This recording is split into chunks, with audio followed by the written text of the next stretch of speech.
He was a co-director of this Nazi bank with this Nazi, Averell Harriman, his boss.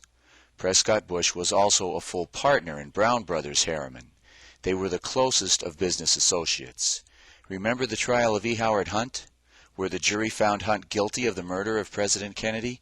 During this trial, Hunt testified that immediately after World War II he was in Paris working directly for Averell Harriman, reporting directly on a daily basis to his boss. So the Bushes run around in a tight circle that includes other Nazis and Kennedy killers. A truly evil circle of friends. Of course this doesn't prove that the Bushes killed JFK, but it ought to provoke some investigation on our part. So let's do some investigating. We just saw that in 1942, Hoover forced Prescott Bush to give up his active political support for his favorite young politician, Adolf Hitler. However, 4 short years later, he found another young man to sponsor in politics, Nixon, who is documented as employing Jack Ruby a year after this photo was taken. Nixon, who hired Hunt, who hired Connally, was created and sponsored from the very beginning by Prescott Bush. Are you surprised? Well, you better get over it in a hurry. This barely readable piece of paper was declassified by the FBI in 1977 and released. It's a memo written by J. Edgar Hoover, the head of the FBI. The title is Assassination of President John F. Kennedy. It is about a meeting that took place between the FBI and the CIA the day after the assassination. The memo names George Bush as one of 2 CIA officials sent to get Hoover's report on the activities of the CIA's misguided anti-Castro Cubans. The memo was a scandal when it was made public in 1988 because it says that George Bush was in the CIA in 1963. It says that Bush lied when he told the public that he had no CIA experience before becoming director in 1974. It means he was in the CIA when he ran for Senate and lost in 1964, and when he ran for Senate and lost in 1970. And it means that he was in the CIA when Nixon brought him into the White House, trailing E. Howard Hunt behind him. In 1992, Bush was first confronted with this memo, and he had a chance to respond to it. Oh shit. Bush claimed that the memo must be talking about another George Bush working at CIA, because it couldn't be talking about him, because he had never been in the CIA. Except for that time in 1974 when he was director of CIA. Oh shit. Should we believe him? Let's make clear what we're talking about here. The George Bush of the memo, who received the report on misguided Cubans, was clearly a supervisor of the CIA's misguided Cuban operations. We've seen both the CIA and their misguided Cubans implicated in the Kennedy assassination. This is some important stuff, eh? The George Bush of this memo is directly implicated in the assassination. It makes a huge difference whether this was him or some other George Bush. But how can we know? Well, come on, it's basic stuff. Is there any corroboration? Is there any other evidence besides this memo to show whether Bush was in the CIA at this time, or that shows whether Bush was supervising anti-Castro Cubans? We'll start by looking at Bush's connections. A quick look at Allen Dulles may help us understand the importance of connections. Dulles worked closely with Nazi bankers during World War II. That somehow qualified him to become the director of the newly formed Central Intelligence Agency, the CIA. He was the architect of the Bay of Pigs invasion of Cuba.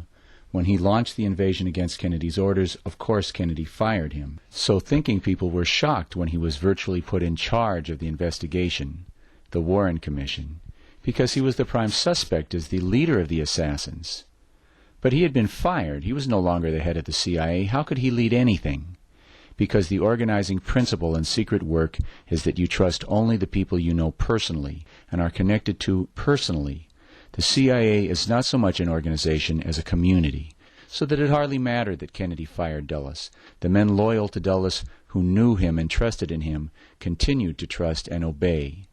In fact, Dulles stood at the center of the group of men who not only had the motive, but the ability to steal the body from the Dallas coroner, to steal it from the Secret Service, mutilate it, and return it, all without attracting public attention. Was George Bush a member of this community in 1963, as the Hoover memo says? Well, did he have close personal ties with these people? Let's examine that question. Certainly one of Bush's main ties to this community is the connection between his father and Allen Dulles. In the 1930s and 1940s, Allen Dulles was a close business associate on a first-name basis with both Prescott Bush and Averell Harriman. Before that, during World War I, before there was a CIA, Prescott worked for Army Intelligence, a forerunner and parallel organization to the CIA. Through his closest associate, Averell Harriman, Prescott is also tied to Richard Bissell, the CIA Director of Operations for the Bay of Pigs, who was fired by Kennedy. Bissell, like Hunt, also worked for Averell Harriman for 10 years before joining the CIA. Prescott also partnered with William J. Casey, Director of CIA under Reagan, in 1962. At the time, Kennedy was moving to dismantle the CIA. Prescott and Casey together founded the National Strategy Information Center to directly fight against Kennedy's efforts. But at the center of Bush's connections in the world of secret murder and filth is his membership in the secret society of Skull and Bones, a secret Yale fraternity famous for its celebration of racism, robbery, and death. This tomb is where they meet twice a week to engage in black rituals using skulls, candles, and ceremonial group masturbation. It's supposed to be kind of a gay group marriage thing. Brothers under the skin is how the Bonesmen describe their relationship. Their graduates are a powerful bunch of devils. Averell Harriman and Prescott Bush were Bonesmen. George Herbert Walker Bush was a Bonesman, and so was his uncle, George Herbert Walker. Robert Lovett, architect of the CIA, was a Bonesman, selected for membership by Prescott himself. F. Truby Davison was also selected for membership in Skull and Bones in 1918, the year Prescott did the picking. Davison was in charge of hiring for the CIA in 1948, the year George Herbert Walker Bush left Yale in search of a job. Davison had a son, Endicott Peabody Davison. Endicott was Skull and Bones, class of '48, making him brother under the skin with George Herbert Walker Bush. He's also the Bush family lawyer. As both former president and director of CIA, old Beelzebub himself, George Herbert Walker Bush is the most distinguished of modern Bonesmen. But the question is whether he was in the CIA in 1963, as Hoover says. In a world where personal connection is everything, no one could possibly have a closer relationship to the head of hiring for CIA than George Herbert Walker Bush.